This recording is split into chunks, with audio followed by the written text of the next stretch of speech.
오늘 본문 말씀은 당시 경건한 유대인들이 지켜왔던 금식의 영성에 관한 말씀으로 시작됩니다.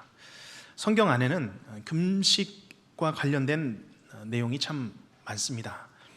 구약에서 보면 모세는 광야에서 하나님을 만나러 산에 올라갔을 때에 40일 밤낮으로 빵을 먹지 않고 물도 마시지 않았습니다.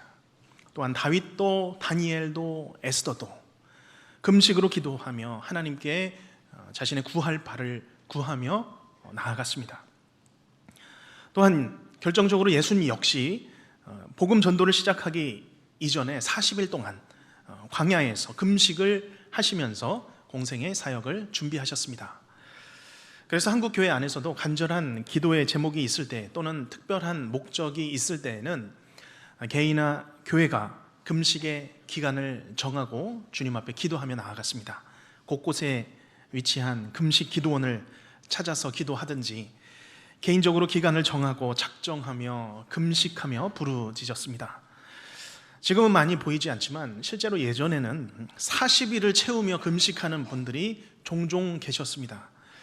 이런 장기 금식이라고 하면 절체절명한 위급한 상황 가운데서 하나님의 긴급한 도우심을 구하거나 때로는 막중한 사명을 앞두고 내 생명까지 바친다는 각오로 기도하는 장기간의 금식이죠.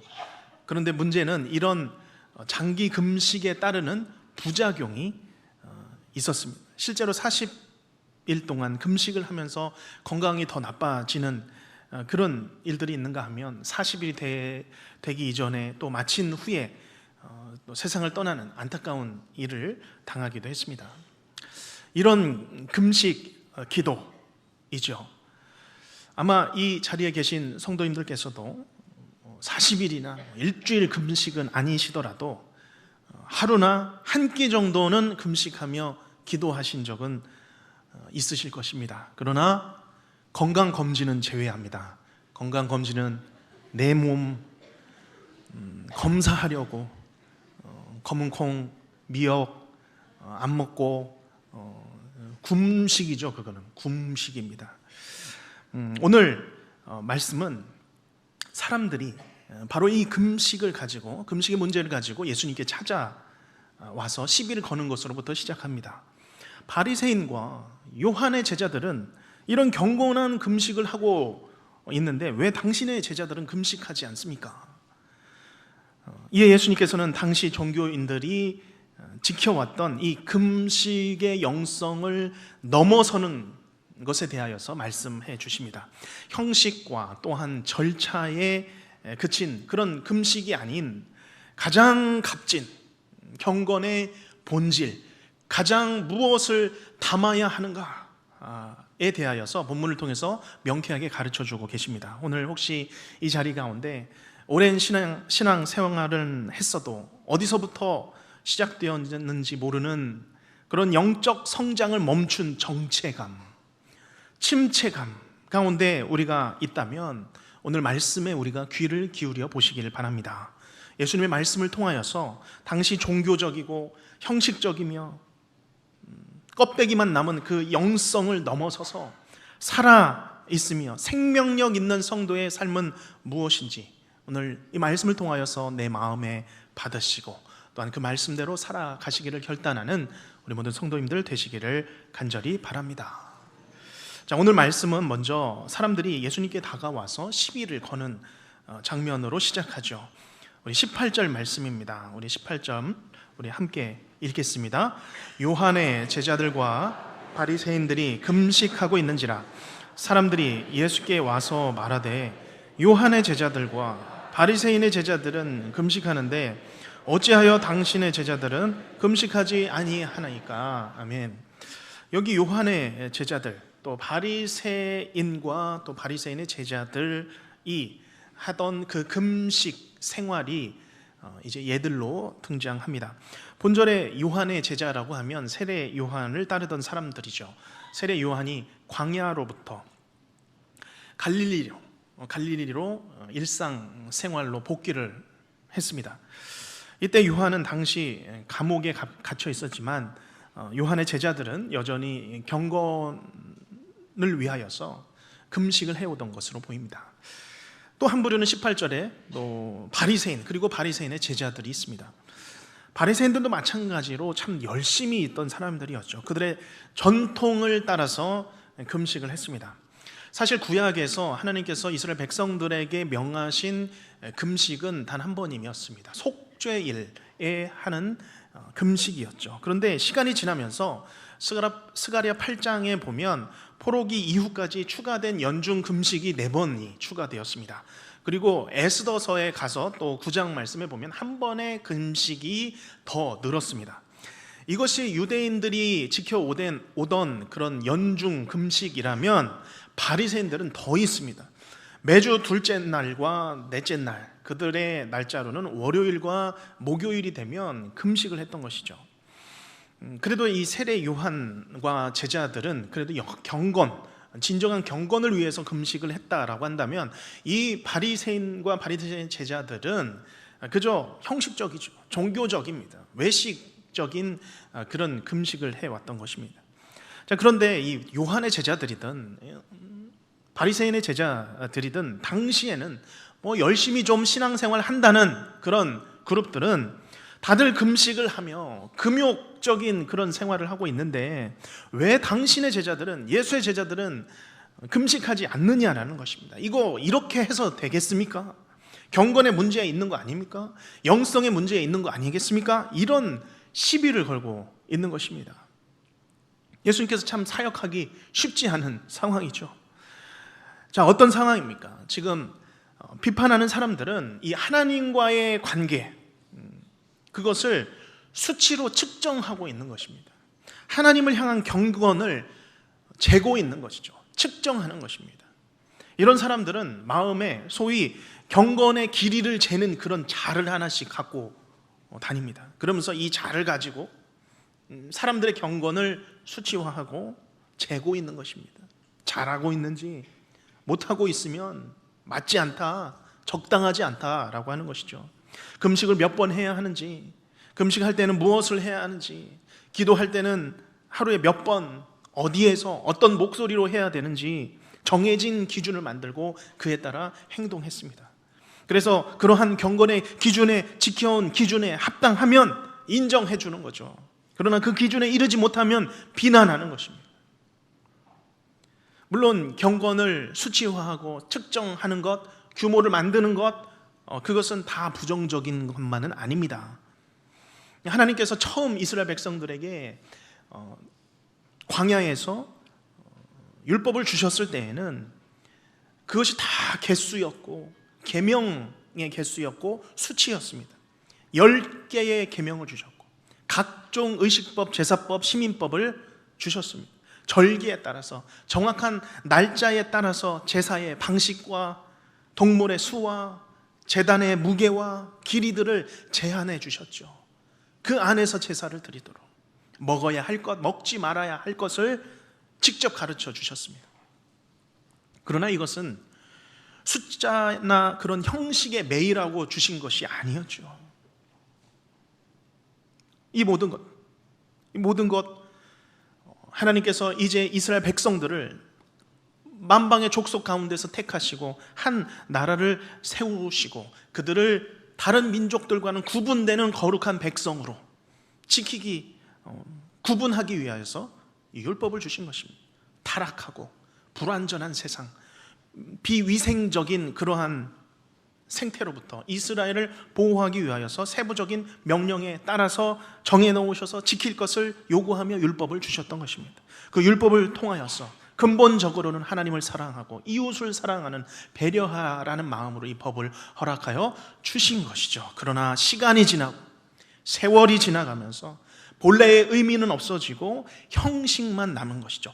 횟수만 남았습니다. 절차만 남았습니다. 지켜야 되고 하지 말아야 되는 그런 법들이 더 늘어나서 하나님을 향한 신앙, 하나님과의 그 깊은 친밀한 관계는 생각지 않고 경건의 항목들, 겉모습, 껍데기만 남아있는 것입니다. 그리고 그 항목들이 결국은 무기가 되고 칼이 되어서 형식과 절차를 지키는지 안 지키는지 사람들을 판단하고 그 신앙까지 그것으로 재는 도구가 된 것입니다. 제가 처음으로 큐티를 시작한 것은 대학생 때였습니다. 그 전에는 개인적으로 하나님의 말씀을 묵상하는 것에 대한 그런 개념 자체가 그때는 없었습니다. 그런데 이 큐티를 알게 되면서 제가 스스로 하나님의 말씀을 묵상하고 내가 말씀을 오늘 받을 수 있는 거겠구나, 하나님 말씀을 받는 거구나 라는 것을 깨닫게 되었습니다. 그런데 제가 훈련을 받던 이 선교 단체에서 이 경건 훈련을 더 잘해보자라는 그런 마음으로 일상의 그런 어떤 경건 수칙 체크표를 만들었습니다. 그래서 이 표를 만들어서 리더들한테 나눠주고 멤버들이 일주일에 몇 번을 큐티하는지, 개인 기도는 몇 번 하는지, 전도는 나갔는지 체크해서 본인이 이제 체크해서 제출을 하는 거죠. 개인적으로는 사실 저로서는 개인 경건 생활을 익숙하게 하는데 굉장히 큰 도움이 되었습니다. 문제는 그것이 형식화되기 시작한 것, 타성에 젖은 삶이 되기 시작할 때인 것입니다. 큐티를 채우는 거죠. 빨리 그냥 쭉 읽고 체크. 기도 체크하기 위해서 기도실에 올라갑니다. 잠깐 앉았다가 돌아가겠습니다 하고 내려오는 거죠. 전도, 오늘 정말 가기 싫은데 또 안 가면 혼날까 봐 같이 따라가서 전도하고 돌아옵니다. 억지로 끌려가듯이 그 본질은 다 잊어버리는 것이죠. 그리고 내가 지키고 따르는 경건 생활의 기준에 이르지 못했을 때 내 안에서 죄책감을 갖게 되고, 때로는 남을 이 기준에 따라서 정죄하게 되는 것입니다. 지금 유대인들이 그러고 있는 것이죠. 그러다 보니 예수님 당시의 유대인들에게는 이 경건의 본질은 다 사라지고 형식만 남았습니다. 껍데기만 남게 된 것이죠. 그런 모습에 대하여 예수님께서는 19절과 20절에 말씀하고 있습니다. 19절 먼저 제가 읽겠습니다. 예수께서 그들에게 이르시되 혼인집 손님들이 신랑과 함께 있을 때 금식할 수 있느냐? 신랑과 함께 있을 동안에는 금식할 수 없느니라. 예수님과 함께 있는데 왜 금식하느냐는 것이죠. 20절에 같이 읽겠습니다. 그러나 신랑을 빼앗길 날이 이르리니 그날에는 금식할 것이니라. 아멘. 여기 19절에서는 예수님이 결혼을 맞은 혼인집 이야기를 말씀하고 계십니다. 유대인들에게 이 결혼식이라고 하는 것은 굉장히 큰 행사죠. 가문의 행사뿐만 아니라 마을 전체 행사였습니다. 혼인집에는 포도주와 잘 구운 빵이 준비가 되고 양고기와 푸짐한 과일이 준비됩니다. 각종 먹을 것, 마실 것 가득한 행사죠. 이날은 기쁜 날입니다. 모든 준비한 것을 마음껏 참여하면 즐길 수 있는 그런 날입니다. 그런데 예수님 말씀이죠. 이런 혼인집에서 신랑과 함께 있는데 금식하는 게 맞겠느냐? 신랑이 있으면 혼인식 중에는 금식할 것이 아니라 기뻐하고 즐거워하는 것이 당연하다. 그런 혼인집에서 앉아서 저는 금식하겠습니다, 먹지 않겠습니다 라고 하는 사람들, 어떤 사람들입니까? 혼인식을 망치려고 아예 작정을 한 사람들이죠. 본질을 잃어버린 사람들. 지금 예수님께서는 이 금식의 본래 의미를 두고 말씀하고 계시는 것입니다. 본래 이 금식이라는 것은 하나님께서 속죄일에 지켜야 할 규례로 주셨다고 말씀드렸습니다.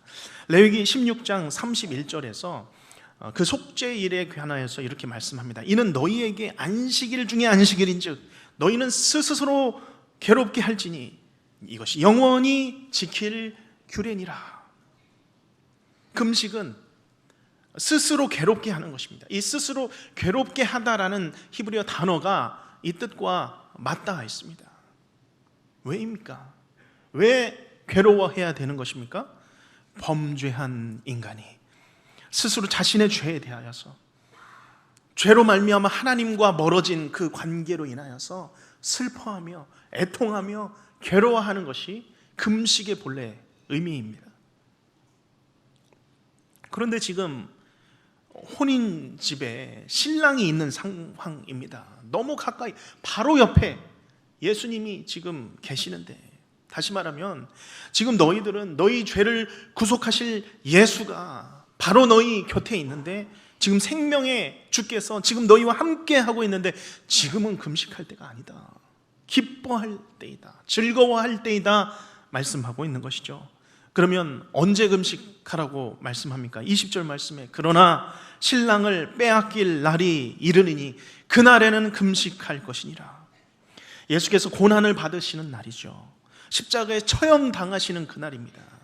부활과 승천을 통하여서 제자들의 곁을 떠나는 그러한 날입니다. 무슨 의미겠습니까? 어떨 때 금식하라는 거죠? 하나님이 나를 떠난 것 같이 느껴지고 하나님이 나에게 침묵하고 계시는 것 같이 느껴질 바로 그때에 애통하며 금식할 때라는 것입니다. 단지 습관적으로 형식적으로 금식하는 것이 아니라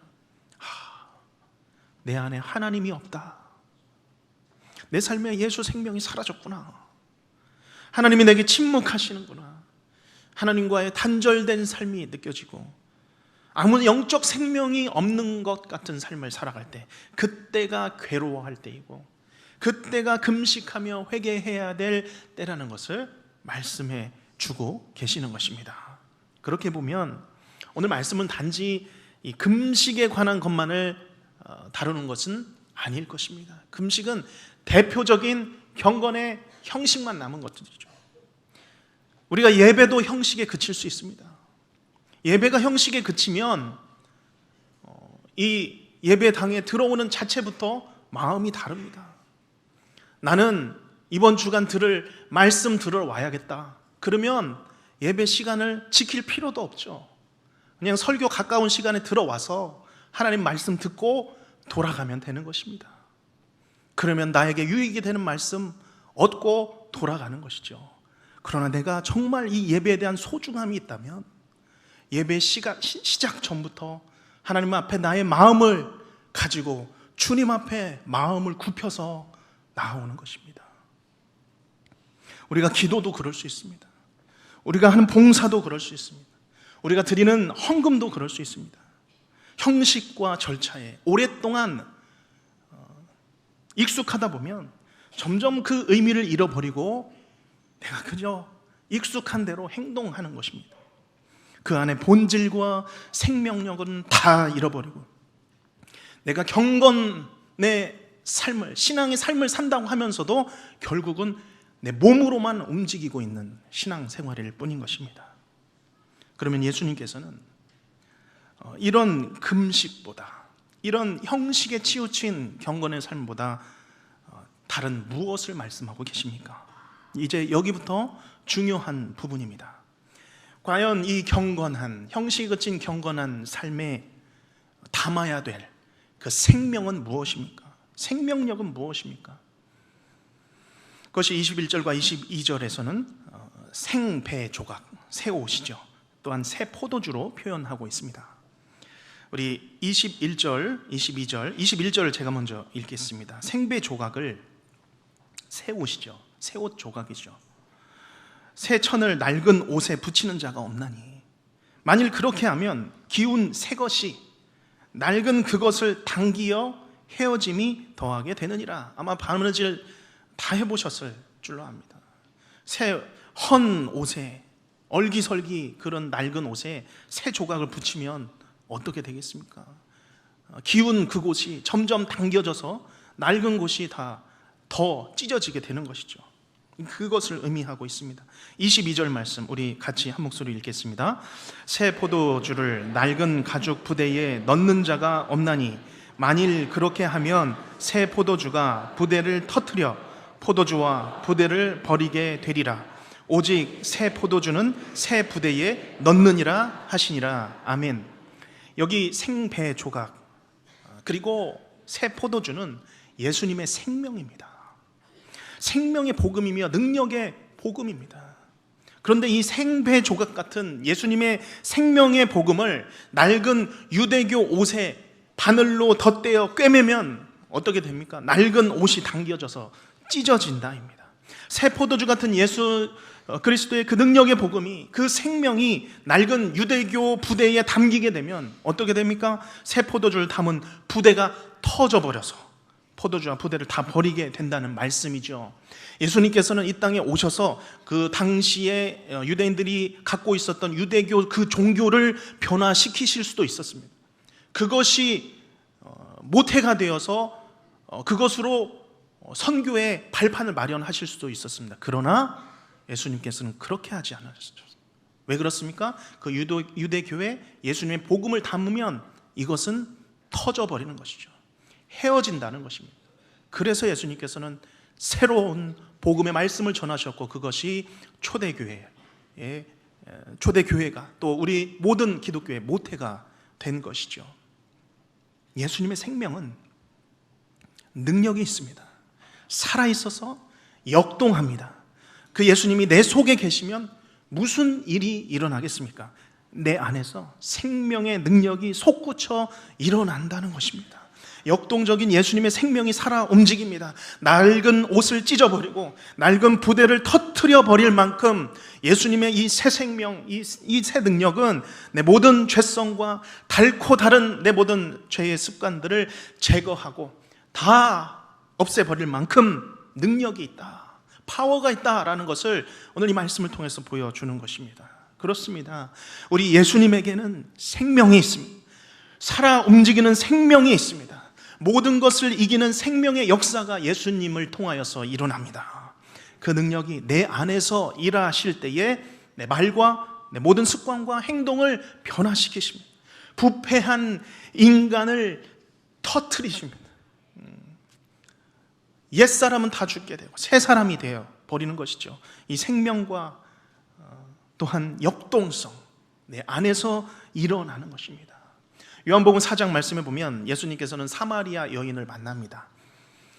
육신의 갈증이 있었지만 또한 육신의 갈증을 넘어서 영적 갈증 가운데 목말라 하던 한 여인이었습니다. 그때에 예수님께서 여인에게 말씀하십니다. 요한복음 4장 14절 말씀, 우리 한 목소리로 읽겠습니다. 내가 주는 물을 마시는 자는 영원히 목마르지 아니하리니 내가 주는 물은 그 속에서 영생하도록 솟아나는 샘물이 되리라. 아멘. 영생하도록 솟아나는 샘물이 되리라. 예수님께서 주시는 물이죠. 영생의 물, 다시 목마르지 않도록 영생하도록 솟아나는, 솟구쳐 흐르는 그 영생수로 말미암아 우리의 메마른 심령이 날마다 적시울 수 있도록 우리 안에서 끊임없이 솟아오르는 예수 그리스도의 생명의 샘물인 줄로 믿습니다. 이 생명의 샘물이요, 새 포도주는 낡은 부대에 담을 수가 없습니다. 다 쏟아져 버리는 것입니다. 그래서 새 부대에 담아야 합니다. 그래야 영생의 샘물을, 새 포도주를 간직할 수 있다는 것이죠. 바라기는 오늘 이 자리에 말씀을 듣고 계신 모든 성도님들의 심령이 새 부대로, 새 포도주 대신 예수 그리스도를 담을 준비된 새 부대, 변화된 새 부대가 되시기를 주님의 이름으로 축복합니다. 고린도후서 5장 17절 말씀에는 예수님을 구주로 영접한 성도에 대하여 이렇게 말씀하고 있습니다. 그런즉 누구든지 그리스도 안에 있으면, 그리스도 안에 있다는 것이 무슨 뜻입니까? 그리스도와 함께 십자가에 못 박혀 죽었고 그리스도의 부활로 나도 함께 일어나 새 생명 얻은 그런 성도죠. 누구든지 그리스도 안에 있으면 그들은 새로운 피조물이라. 바로 누구인지를 설명하고 있죠. 새로운 피조물입니다. 우리는 새로운 피조물이죠. 이전 것은 지나갔으니 보라, 무엇이 되었습니까? 새 것이 되었습니다. 아멘. 우린 다 새 사람입니다. 헌 사람은 아무도 없습니다. 그리스도 안에서 보라, 새 것이 되었도다. 옛 것은 지나갔습니다. 옛사람 지나갔습니다. 새 사람이요, 새 피조물은 이제 세상, 욕심, 이기심, 질투, 미움 담는 사람이 아닙니다. 거룩하시며 위대하시며 겸손하신 예수 그리스도의 성품을 담아내는 사람들인 줄로 믿습니다. 그래서 한때 내가 집착했던 그런 죄의 습관들 이제는 담아낼 수가 없는 것이죠. 그렇게 되는 것입니다. 새 부대가 되고 새 사람이 되고 새 것이 되었기 때문입니다. 자, 그런데 이것은 성도 한 개개인에 대한 적용을 넘어섭니다. 나 자신에 대한 그런 말씀을 넘어서는 것이죠. 이것은 주님의 교회에도 마찬가지입니다. 우리 교회는 언제나 그리스도 새 포도주를 담아낼 수 있는 새 부대가 되어야 할 줄로 믿습니다. 여기에 우리 온 교회, 그리고 우리 한국 교회가 여전히 끊임없이 살아날 수 있는 비밀이 이 가운데 숨겨져 있습니다. 아무리 교회라도 낡은 부대처럼 경직된 시스템 버리지 않고 고수하고 있다면, 붙잡고 있다면, 그대로 머물러 있다면 점점 쇠퇴할 수밖에 없습니다. 이것은 해야 되고 이것은 하지 말아야 되는 그런 강요, 형식이 남아있다라고 한다면 그 교회는 단단한 조직이 남습니다. 체계가 남습니다. 엄격한 규율이 남습니다. 오랫동안 지내온 전통이 남습니다. 역사가 남습니다. 그러나 길고 긴 역사와 전통만이 남아있는 유럽의 수많은 교회가 어떻습니까? 말 그대로 왕년에 부흥하던 교회입니다. 그 앞에 표지판에 작은 글씨로 이 교회는 한때 어떤 유명한 사람이 목회하던 교회였으며 그때는 부흥의 시대였다. 그러고 끝나는 것이죠. 그저 박물관 교회만 남습니다. 눈으로 감상하는 교회만 남는 것이죠. 그렇기에 우리 성도 개개인뿐만 아니라 교회는 늘 새롭게 되어야 할 줄로 믿습니다. 우리가 새롭게 되기를 멈추지 말아야 합니다. 머물러 있지 말아야 합니다.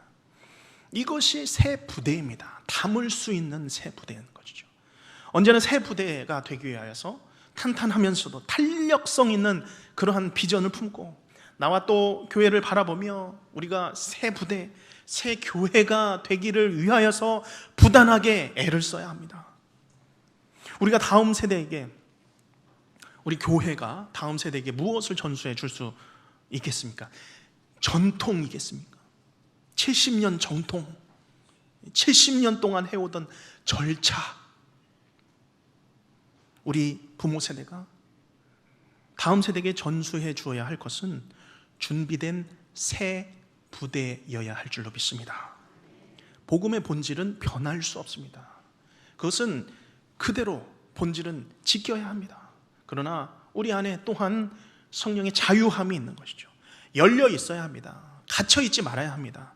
낡은 부대가 아니라 새 부대를 우리가 함께 준비해 주시기를 바랍니다. 살아있으면서 역동적이어서 우리의 생각과 예상을 넘어서는 예수 그리스도의 비전을 담아낼 수 있는 새 부대입니다. 이를 위해서는 우리는 물론이며 또한 다음 세대가 마음껏 신앙의 꽃을 피울 수 있도록 때로는 우리에게 익숙한 부대, 우리에게 익숙한 그 그릇들을 때로는 내려놓아야 할 때도 있습니다. 이것이 우리의 사명입니다. 갈 길입니다. 이것이 이제 다시 우리가 마음을 모아서 새 시대를 준비하며 나아갈 우리 교회의 갈 길인 줄로 믿습니다. 말씀을 맺습니다. 오늘 예수님이 만난 사람들, 예수님에게 찾아온 사람들, 어떤 사람들이었습니까? 낡은 부대를, 가죽 부대를 붙잡고 그것이 진리인 줄 알고 붙잡았던 사람들이었습니다. 본질을 잃어버렸죠. 경건만 남았습니다. 껍데기만 남았습니다. 그들 안에는 도저히 이 새 포도주 대신 예수님을 담아낼 수가 없었습니다.